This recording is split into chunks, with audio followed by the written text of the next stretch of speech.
Ok, ci sono. Beh, allora intanto buongiorno a tutti, benvenuti in Sala Oriana Fallaci nella sede di Palazzo Ferrofini del Consiglio regionale del Veneto. È un grande piacere potervi ospitare per presentare questo bellissimo progetto e desidero innanzitutto ringraziare e rivolgere un sincero ringraziamento al vice sindaco del Comune di Padova, che è qui presente, Antonio Bressa. Siamo onorati della presenza del vicepresidente del Consiglio regionale del Veneto, Andrea Michalizzi, a Roberta Busca, alla dottoressa Silvia Codato, alla professoressa Bulegato e ovviamente al generale Gennaro Marcone, che è qui presente, nonché a tutti i ragazzi che sono qui oggi presenti. Un ringraziamento particolare va anche a Iron Air, che ha saputo interpretare questo importante ruolo non solo come gestore dell'aeroporto di Padova, ma come gestore di un'infrastruttura, ma anche come una figura e un soggetto che è stato poi capace di investire nella crescita del territorio della città di Padova e anche nella formazione dei giovani con le tante iniziative che oggi vengono presentate. Sono qui per portare i saluti ovviamente del Consiglio regionale del Veneto, che crede fortemente in quello che state facendo, e quando si crede fortemente in un progetto è giusto raccontarlo e presentarlo in modo così chiaro. Il Veneto è una regione che sa costruire, sa rischiare, sa lavorare, sa trasformare tante idee in realtà, perché è nel nostro DNA, nel DNA del popolo dei Veneti, è nella nostra storia. Però secondo me una cosa che non abbiamo mai saputo fare abbastanza è quella di valorizzare quello che già abbiamo.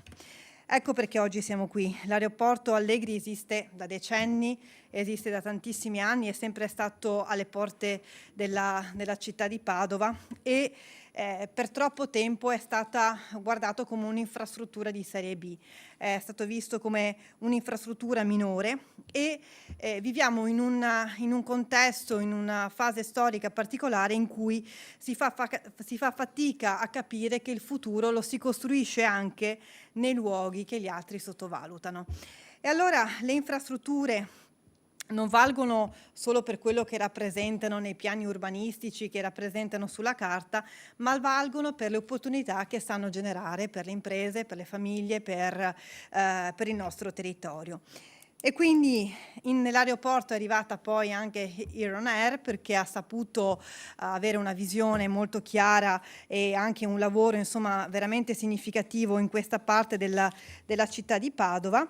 E brevissimamente illustro i tre progetti in modo estremamente sintetico. Il primo progetto che poi verrà presentato è il Microfestival dell'Abitare, un bellissimo progetto giunto alla sua quarta edizione, che è ospitato all'interno dello Scalo, ed è un'esperienza meravigliosa che ha portato tantissimi cittadini di Padova, di studenti, di professionisti, di istituzioni, che hanno varcato i cancelli di un aeroporto, ma grazie anche alla lungimiranza dell'amministrazione comunale e anche insomma al patrocinio della Regione Veneto, perché questi ragazzi, le istituzioni e gli studenti hanno varcato non per prendere un volo, ma ancora di più per pensare insieme al futuro di questo spazio urbano. E quindi mostre, dibattiti, installazioni, tantissime iniziative, università e imprese fianco a fianco, per riuscire a rendere quello che era uno spazio industriale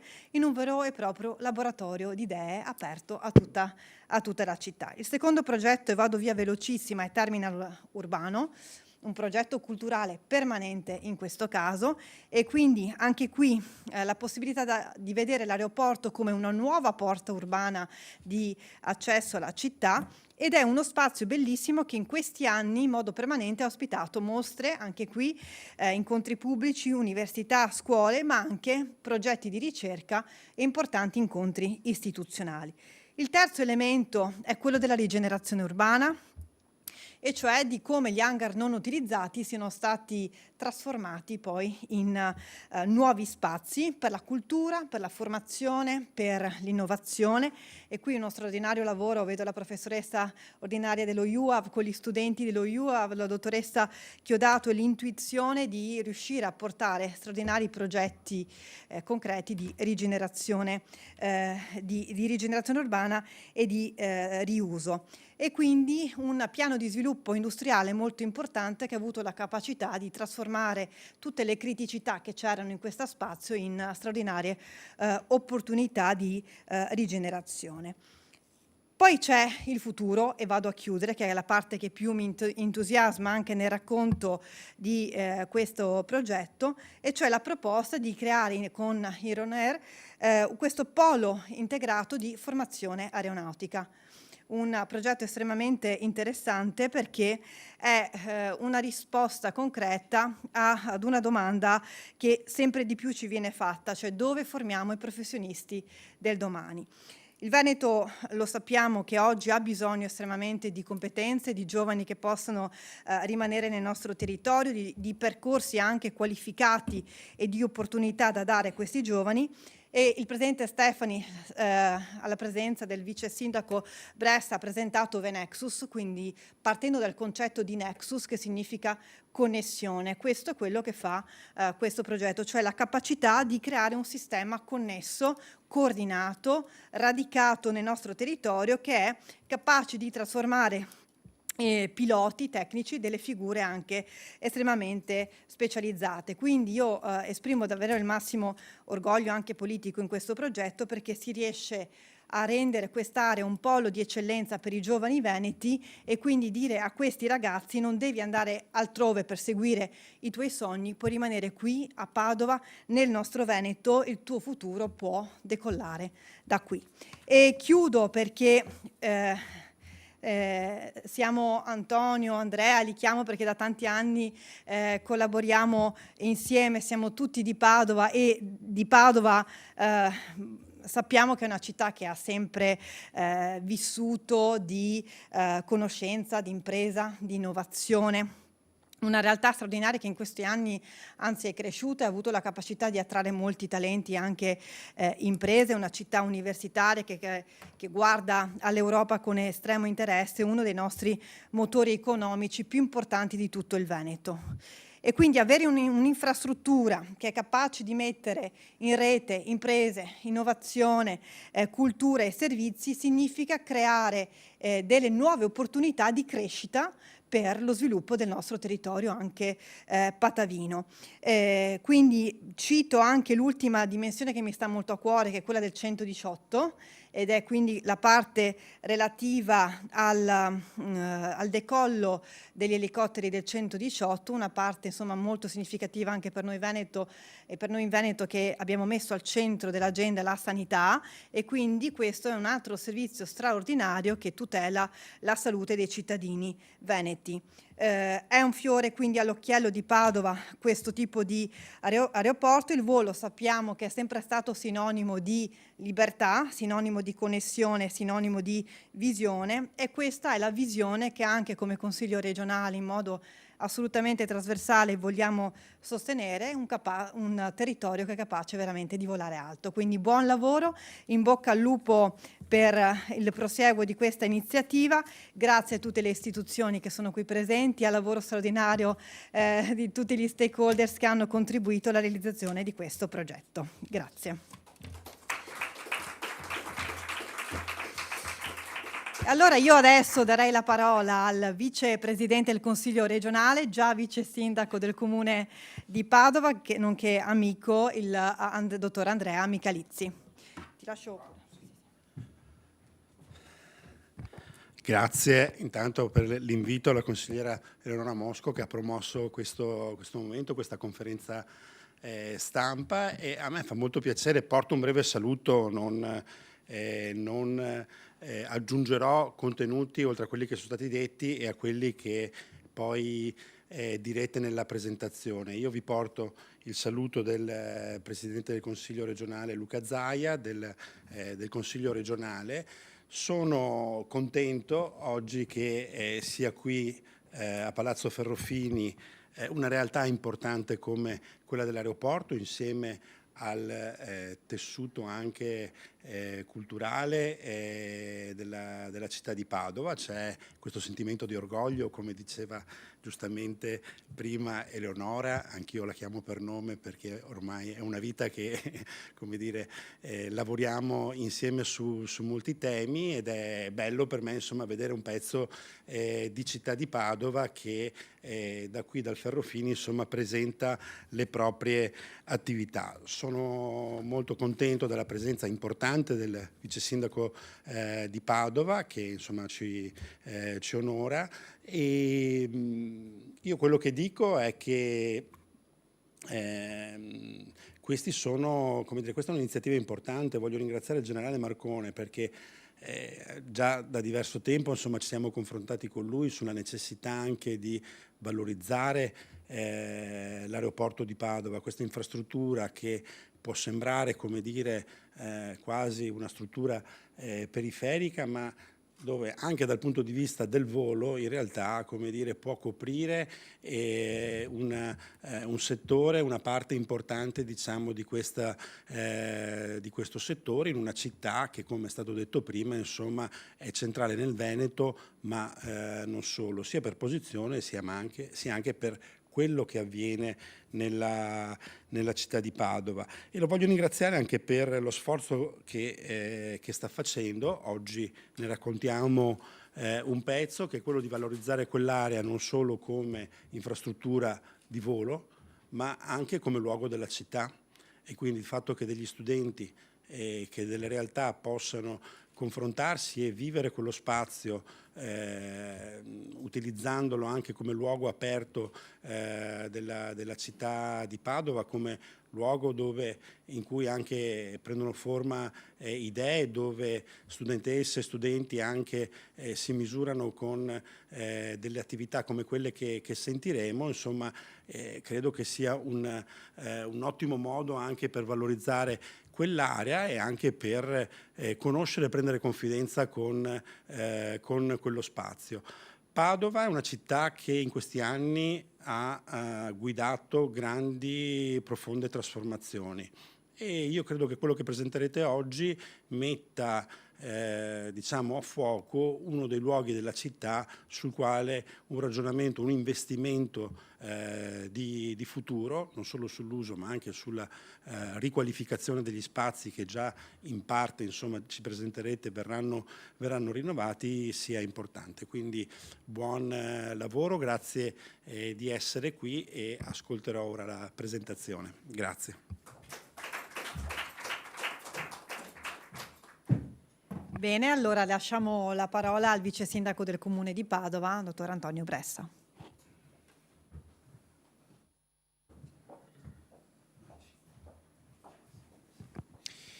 Grazie mille alla consigliera Eleonora Mosco per l'invito, per aver organizzato questa occasione di incontro. Grazie anche al vicepresidente del Consiglio regionale Andrea Michalizzi per essere qui, anche per l'ospitalità e aver avuto l'occasione di conoscere più da vicino questa straordinaria istituzione che è il Consiglio regionale. Il merito di aver organizzato questo momento, io penso, stia nel fatto di dare un riconoscimento pubblico importante, anche attraverso un'istituzione come la Regione Veneto, alla nuova stagione che sta attraversando l'aeroporto di Padova. Una nuova stagione che passa attraverso un'apertura degli spazi alla città, e questo è accaduto soprattutto grazie all'impegno di chi ha voluto portare all'interno di spazi che sono dedicati al volo elementi di carattere culturale, esposizioni, mostre, eventi musicali, eventi artistici. Hanno reso un luogo che era deputato solo a una funzione tecnica un luogo vivo della città. Quindi andando a significare un'operazione vera di rigenerazione urbana che non passa solo attraverso gli investimenti edilizi, ma passa attraverso il significato che le persone poi riattribuiscono ai luoghi. Quindi complimenti, perché è diciamo un percorso importante quello che è stato intrapreso e che sta portando a dei risultati significativi. È una stagione nuova dell'aeroporto di Padova perché siamo nell'ambito di uno scenario di investimenti, di riqualificazioni molto significativo. Aeronera ha avuto il merito di prendere il testimone dal passato e rilanciare lo scalo aeroportuale, ha un aeroclub importante, c'è la scuola di volo, ci sono una serie di funzioni anche sanitarie significative e soprattutto è il soggetto con il quale ENAC sta interloquendo per una riqualificazione importante di questi ex hangar, ma poi più in generale di vari edifici che compongono l'area aeroportuale. Pensiamo che tra l'altro tra gli ex hangar sarà ospitato anche uno dei progetti più innovativi che viene realizzato anche con la collaborazione della Regione Veneto in ambito sanitario, perché noi, e poi magari il generale Marcone dirà qualcosa in più, in autunno vedremo decollare i primi droni a idrogeno per il trasporto di materiale sanitario. Quindi un luogo vivo, aperto alla città, ma anche laboratorio di grande innovazione urbana. Tutto questo ha fatto sì che fosse quasi naturale organizzare il Microfestival dell'Abitare in questa sede, perché noi è 4 anni che promuoviamo questa iniziativa che serve come luogo di pensiero, di partecipazione attorno alle trasformazioni e alla rigenerazione urbana, partendo dagli interni ma con uno sguardo poi sulla città. Abbiamo attraversato, diciamo, vari argomenti e quest'anno è stato importante dedicare l'attenzione all'aeroporto, perché questa nuova stagione dell'aeroporto è passata anche attraverso la partecipazione di esperti, di persone interessate su questi progetti di cambiamento e di sviluppo, per cui mi pare che ci sia un buon allineamento e l'occasione per me è anche utile per affermare con convinzione che l'amministrazione comunale ovviamente continuerà a sostenere questo percorso, considerando, come giustamente ha detto anche Andrea, quanto l'aeroporto sia parte di quella trasformazione in positivo verso l'innovazione, la sostenibilità e il futuro che stiamo portando avanti per Padova. Grazie.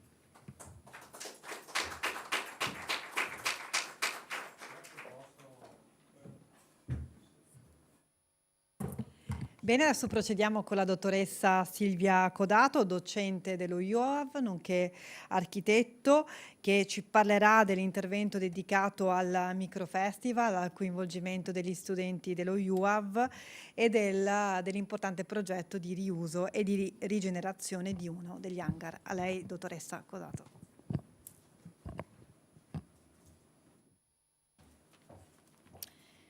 Bene, allora io non posso che ringraziare per aver organizzato veramente in questa cornice peraltro meravigliosa, quindi anche esplorare gli spazi e capire come di fatto come comunità e collettività dobbiamo diventare anche consapevoli, no? Di un patrimonio che abbiamo e che dobbiamo anche saper usare e dare un significato, no? a quello che ci circonda. È un po' la sfida del Microfestival dell'Abitare, che come diceva Antonio Bressa, che ha creduto fin dall'inizio in questa attività, si propone quale piattaforma di riflessione sulle trasformazioni del contemporaneo, trasformazioni che vengono affrontate nei temi del progetto, della riflessione nelle arti, ma anche nella capacità di inventare dei luoghi. Quindi in qualche modo la grande ambizione del festival è quello di proporci come dei placemaker, se vogliamo, quindi la capacità di trovare, di inventare degli scenari che possano riattivare questi luoghi. Quest'anno, e quindi qui io ringrazio veramente la società Aeronera per essere stata fin dalla scorsa estate assolutamente disponibile ad un dialogo che ha portato all'esplorazione di questi luoghi che in qualche modo appunto cercano una nuova identità con gli studenti del laboratorio di interior design dell'Università UAV di Venezia, di cui sono titolare come docente a contratto. Abbiamo colto questa sfida e scommesso sulla possibilità di pensare alle nuove forme dell'abitare. E gli esiti del laboratorio, analogamente alle scorse edizioni, sono state poi il motore di questa edizione del festival. Presso il Centro Culturale Altinate San Gaetano, che è questa sorta, no, di contenitore sempre più dedicato e di testimonianza delle pratiche del contemporaneo, e ringrazio il Comune di Padova per averci supportato in maniera totale, abbiamo allestito questa sorta di aerotavolo, l'abbiamo, no? Così denominato, quindi con questa, in qualche modo, ripeto di nuovo, ambizione di pensare a nuovi scenari di co-housing, di co-working, quindi di co-living in un senso molto completo e anche, se vogliamo, inesplorato. È stata quindi la partenza, queste vedete le immagini dell'hangar dove gli studenti che si sono esercitati nel pensare a dei progetti di riuso. E quindi sono state 4 giornate ricche di attività, di installazioni, di talk, di performance artistiche e sonore che hanno avuto, come nei format, ripeto, degli anni precedenti, l'obiettivo di esplorare degli spazi di Padova. Quindi abbiamo aperto le danze, come si dice, il mercoledì 13 maggio presso il Centro Culturale. Quindi ci siamo lanciati in queste esplorazioni realizzando interventi presso luoghi come la chiesa di Santa Caterina, che anche questa rappresenta un ulteriore ponte tra istituzioni, università e presente sempre quale motore di spinta per pensare a dei nuovi programmi. E quindi durante le diverse esplorazioni dal Museo di Geografia, quindi anche riattivando e dando nuove letture anche trasversali ai luoghi, sino ad arrivare il sabato ospiti, e ringrazio, ripeto ancora, Società Eron EIR per averci accolto in una giornata intera in cui abbiamo raccontato queste pratiche dell'abitare. Ringrazio infatti anche la professoressa Fiorella Bulegato, ordinaria di design, che ha creduto fin dall'inizio in questa iniziativa che pensiamo possa costruire ponti e reti costanti.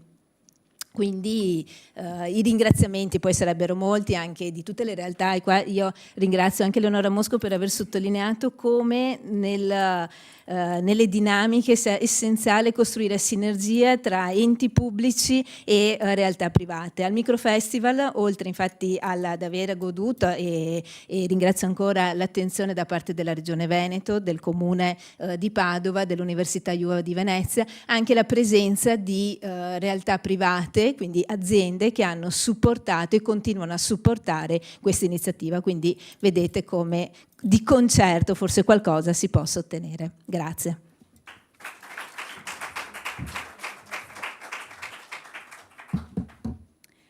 Allora adesso lasciamo la parola a Roberta Busca di Eronair, Project Manager, responsabile della comunicazione e di tutti questi progetti culturali. A lei la parola.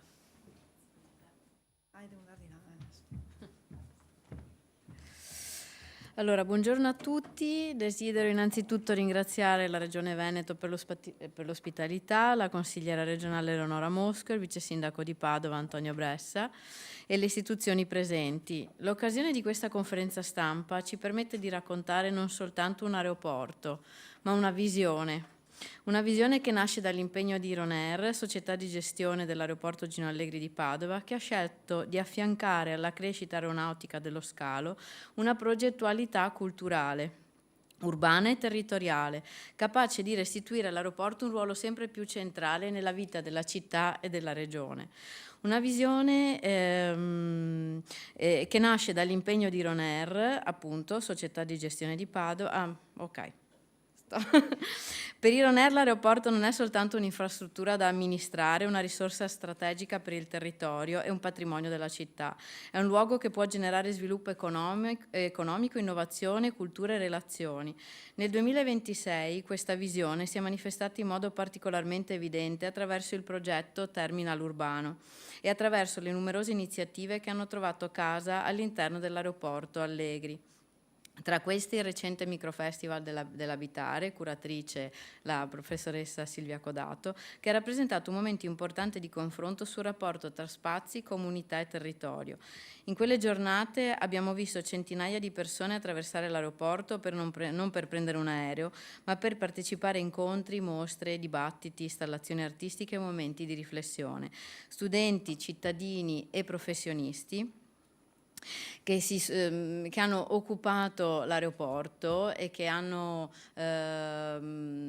fruito di questo festival meraviglioso. Ed è proprio osservando ciò che accadeva durante il Microfestival che ho avuto la conferma che il percorso intrapreso è quello giusto.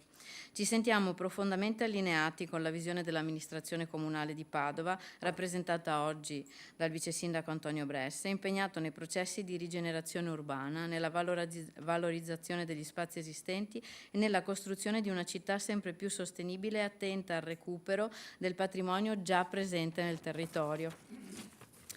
Allo stesso modo desidero ringraziare la consigliera regionale Eleonora Mosco, che ha creduto nel valore di questo percorso, riconoscendo all'aeroporto Gino Allegri non soltanto l'infrastruttura strategica per il Veneto, ma anche un luogo capace di generare innovazione, cultura, partecipazione e soprattutto nuove opportunità di sviluppo.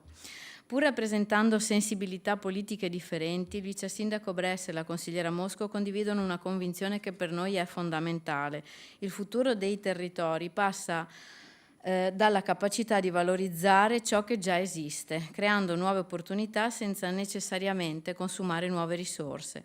E anche grazie a questa convergenza di visioni che iniziative come il Microfestival dell'Abitare hanno trovato sostegno istituzionale e hanno potuto trasformare l'aeroporto in uno spazio aperto alla città. Ed è qui che vorrei introdurre una riflessione che considero particolarmente interessante. Il filosofo francese Michel Foucault, nella celebre conferenza Des Espaces Autres nel 1967, parlava delle cosiddette eterotopie, ovvero dei luoghi reali ma speciali, spazi capaci di mettere in relazione mondi differenti, luoghi che esistono fisicamente ma che possiedono una funzione che va oltre la loro semplice destinazione d'uso. Credo che oggi un aeroporto possa essere interpretato attraverso questa stessa chiave. Un aeroporto non è soltanto una pista, un terminal o un'infrastruttura, è un luogo dove si incontrano persone provenienti da esperienze diverse, dove convivono impresa, tecnologia, formazione, innovazioni e relazioni umane. E credo che il percorso avviato da Ironair all'aeroporto Allegri rappresenti un esempio. Da questa convinzione nasce il progetto del terminal urbano, un progetto culturale permanente, un progetto che attraverso lo spazio Immelman si propone come punto di connessione tra aeroporto e città. Vi spoilerò una novità, una notizia: probabilmente entro fine anno o primi 2027 sarà aperto anche un bar all'interno dell'aerostazione che si chiama Getta 1, che quindi riuscirà ad unire la parte della cultura con la parte della socialità e l'aeroporto e la parte, diciamo, dell'innovazione. L'aeroporto Gino Allegri continua naturalmente a svolgere il proprio ruolo strategico per l'aviobusiness e l'avioturismo, per la formazione aeronautica e per la mobilità del territorio con il 118, ma poi il generale Marcone approfondirà questo argomento. E concludo dicendo che oggi all'aeroporto di Padova è presente un festival della scuola Comics, scuola tra l'altro accreditata alla Regione, quindi il fermento, diciamo, è attivo e costante. Con questo io ringrazio tutti e lascio la parola ad Eleonora.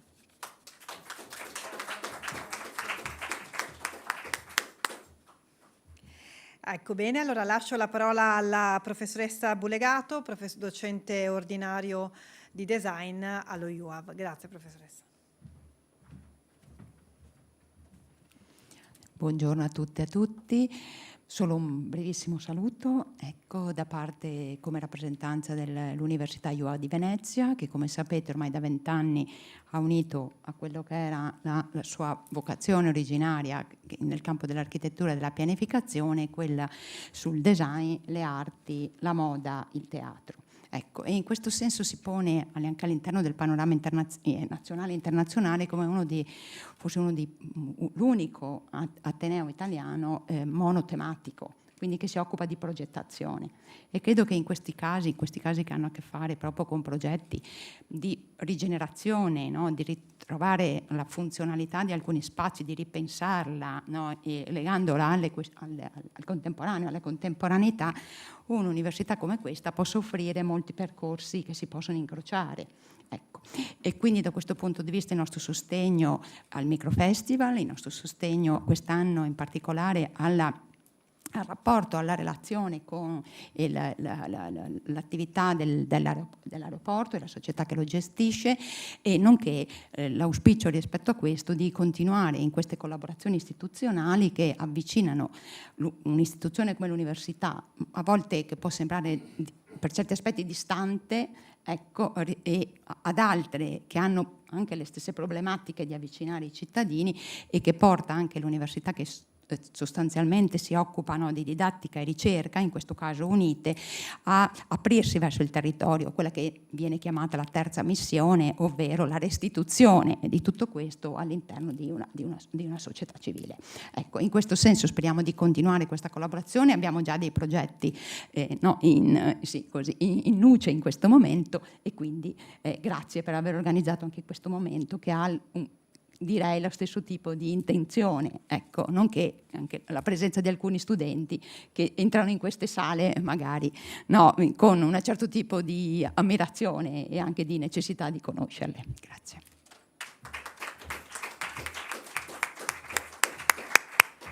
Grazie professoressa, lascio la parola al generale Gennaro Marcone di Ronair, consulente tecnico per tutto il piano di sviluppo e di approfondimento sugli aspetti infrastrutturali. Grazie. Buongiorno a tutti. Sapete qual è la cosa più bella che mi capita quando sto in aeroporto? Ogni tanto vedo persone che arrivano e, come ho già accennato a qualcuno di voi in precedenza, mi pare allo stesso Michalizzi e Bressa, la gente di Padova che dice: ah, ma qua c'era un aeroporto. Questo è molto interessante e questo ci fa piacere. Però vorrei dare il mio plauso a Roberta Busca, perché da quando è arrivata Roberta l'aeroporto ha ripreso vita anche sotto altri aspetti. Ronair ha sempre puntato sullo sviluppo della cultura aeronautica, però la questione si sta un po' allargando, quindi questo ci fa piacere. Io invito chi di voi è più curioso a leggere il nuovo piano nazionale degli aeroporti. Lo trovate sul sito dell'ENAC e comunque andando su internet lo trovate. Il nuovo piano, che è stato presentato da Salvini il mese scorso, si sposa benissimo con quello che noi stiamo facendo sull'aeroporto.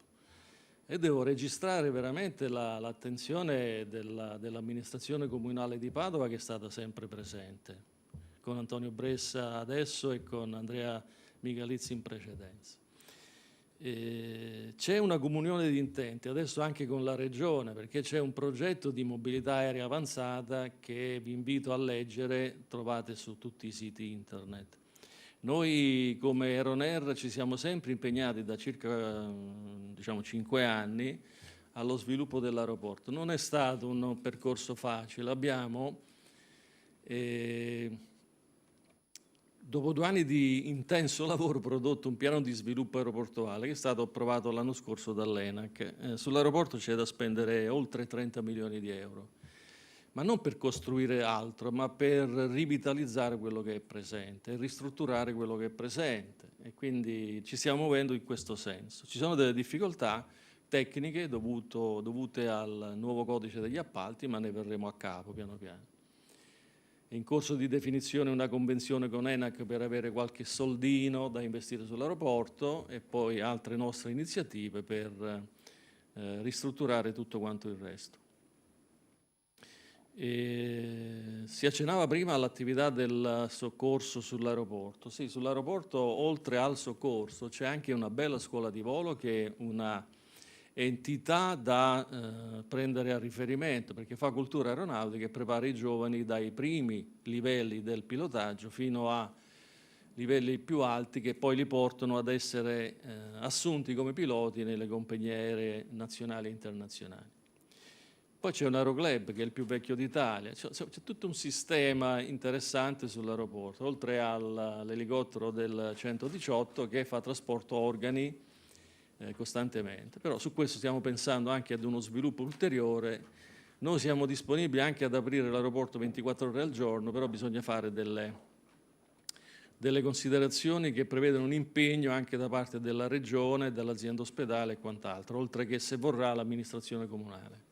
Noi siamo aperti allo sviluppo dell'aeroporto come polo di cultura aeronautica e non solo. Io la chiamo cultura busca. È meravigliosa questa collaborazione con lo IOV di Venezia. Noi però abbiamo anche una collaborazione in corso con l'Università di Padova, perché pensiamo anche a costruire un hangar del futuro, però si tratta di sviluppare una serie di documentazione che richiede tempo.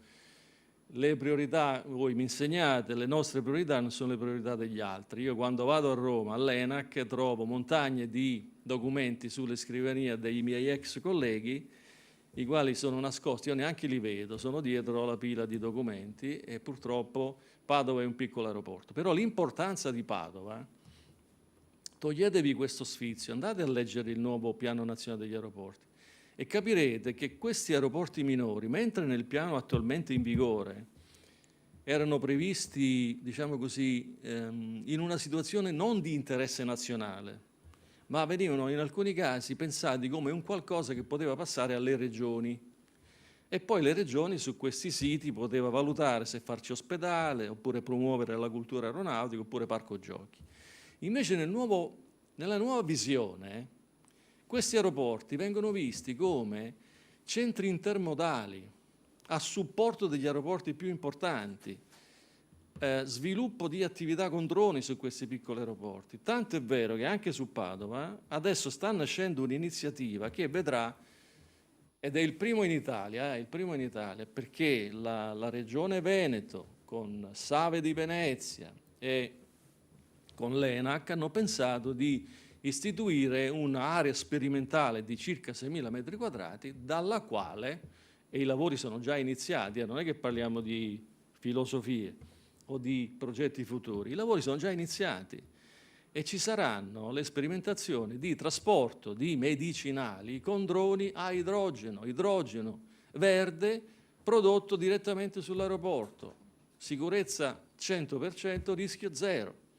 Quindi noi faremo anche questo tipo di attività. Poi, altra cosa bella, sull'aeroporto sarà previsto il vertiporto. Il vertiporto è un'altra area a fianco a quella dove partono i droni a idrogeno, che vedranno la partenza di, diciamo, elicotteri elettrici che dovrebbero trasportare le persone, prima 1, poi 2, poi 3, poi 4, prima con pilota, poi senza pilota, da e per gli aeroporti commerciali. Quindi diventa una specie di, diciamo, di servizio ulteriore agli imprenditori che in Veneto sono tanti.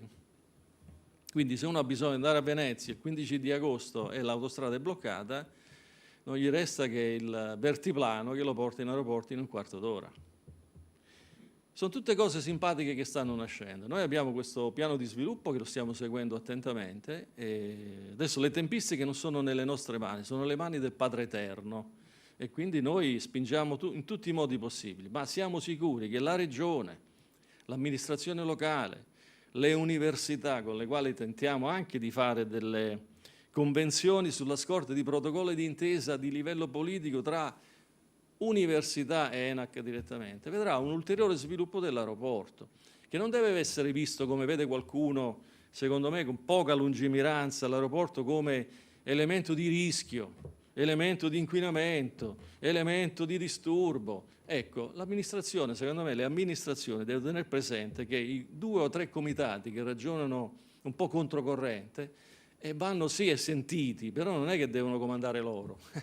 Qua comanda chi fa, comanda chi produce, comanda chi pensa al futuro, comanda chi sviluppa. Va bene? Se non avete domande, io avrei finito e mi fermerei qua. Va bene? Grazie, arrivederci.